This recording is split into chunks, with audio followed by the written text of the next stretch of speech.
আরসিবিকে দুইবার চ্যাম্পিয়ন করালো ক্যাপ্টেন রজত পাতিদার, তা সত্ত্বেও ভারতের দলে তার জায়গা হলো না। 200+ স্ট্রাইক রেটে ব্যাটিং করেছে আইপিএল 2026 সালে রজত পাতিদার 4 নম্বরে ব্যাটিং করতে এসে।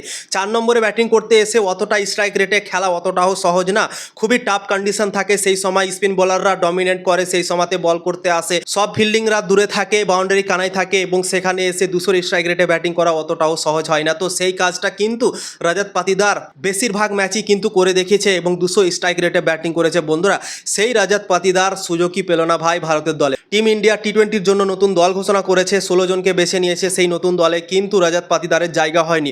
অনেক কেউ নিরাশ আছে, হতাশ আছে কি রজত পাতিদারের মতো প্লেয়ারকে সুযোগ দেওয়া উচিত। যেমন হরভজন সিং একটা টুইট করেছিল রজত পাতিদারকে নিয়ে, কি রজত পাতিদারকে সুযোগ দেওয়া উচিত ছিল, কেননা রজত পাতিদার যেভাবে ক্রিকেট খেলেছে সে ডিজার্ভ করে ভারতের দলে জায়গা, কিন্তু তাকে দেওয়া হয়নি। বন্ধুরা, আরও দুটো প্লেয়ার আছে আরসিবি দলে, তারাও ডিজার্ভ করে মনে হয় জায়গা, তাদেরকেও সুযোগ দেওয়া হয়নি। একটা হচ্ছে ভুবনেশ্বর কুমার, 2026 সালের আইপিএল এর টোটাল 28টা উইকেট নিয়েছে। বন্ধুরা, সেকেন্ড হাইয়েস্ট উইকেট নিয়েছে, রাবার্ড 1 নম্বরে হয়েছে, 2 নম্বরে হয়েছে ভুবনেশ্বর কুমার, তাকেও সুযোগ দিল। অসাধারণ বোলিং পারফরমেন্স করলো আইপিএল 2026 সালে ভুবনেশ্বর কুমার, 28টা উইকেট নিল, নতুন বল, ডেথ বোলিংয়ে সব জায়গায় কামাল করলো, দারুণভাবে বল করলো, তাকে মারতে পারেনি এই বছর কোনো ব্যাটার ভালোভাবে, ঠিক আছে, উইকেট তুলেছে, তারপর ডেথ বোলিংয়েও অসাধারণ বল করেছে, তা সত্ত্বেও ভুবনেশ্বর কুমারকেও সুযোগ দিল না টিম ইন্ডিয়া। বন্ধুরা, আর একটা প্লেয়ার হচ্ছে কুণাল পান্ডিয়া দারুণভাবে বল করলো ভাই, পারফরমেন্স দিল, অলরাউন্ডারে পারফরমেন্স দিল, ব্যাটিংয়ে যখন প্রয়োজন পড়লো আরসিবি দলকে ম্যাচও জিতালো রান করে, এবং বলিংয়ে যখন প্রয়োজন পড়লো উইকেট তুলে নিয়ে বাউন্সার মারছে ভাই। স্পিন বলার কখনো তোমরা দেখেছো বাউন্সার মারতে?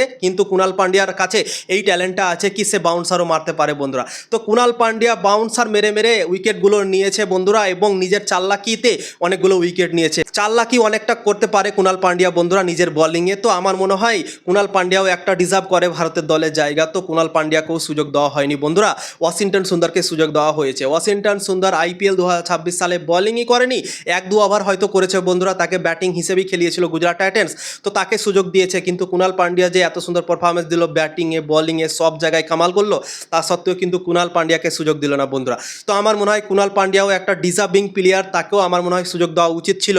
তো এই 3টে প্লেয়ার আরসিবি টিমে খেলে, একসাথে খেলে, এবং 2 বছর তারা পরপর চ্যাম্পিয়ন হয়েছে। এই 3 জনের পারফরমেন্স অসাধারণ হয়েছে লাস্ট 2 বছরে, 2025 সালে 2026 সালে, তা সত্ত্বেও 2 বছর ভালো করার পরেও কিন্তু ভারতের দলে এদের জায়গা হলো না। বন্ধুরা, কেন যে হলো না সেটাই বুঝতে পারছি না, আরসিবির প্লেয়ার বলে হলো না, না কি সেটাই ভাই বুঝতে পারছি না। কেননা গৌতম গম্ভীর ভারতের দলের কোচ আছে, এবং গৌতম গম্ভীর আরসিবিকে সব সময় কিন্তু হারাতে চায়। আমরা গৌতম গম্ভীরের মুখ থেকে অনেকবার শুনেছি, আমি যদি আইপিএলে কোনো টিমকে হারাতে চাই তাহলে কিন্তু সেটা হচ্ছে আরসিবি টিম। তো আরসিবি টিমের প্লেয়ার ওই জন্যই হয়তো নিচ্ছে না নাকি গৌতম গম্ভীর, সেটাও একটা কারণ হতে পারে কি বন্ধুরা, কি হয়তো আরসিবি টিমের প্লেয়ার বলেই হয়তো সুযোগ কাউকে দেয়নি, এটাও একটা কারণ হতে পারে।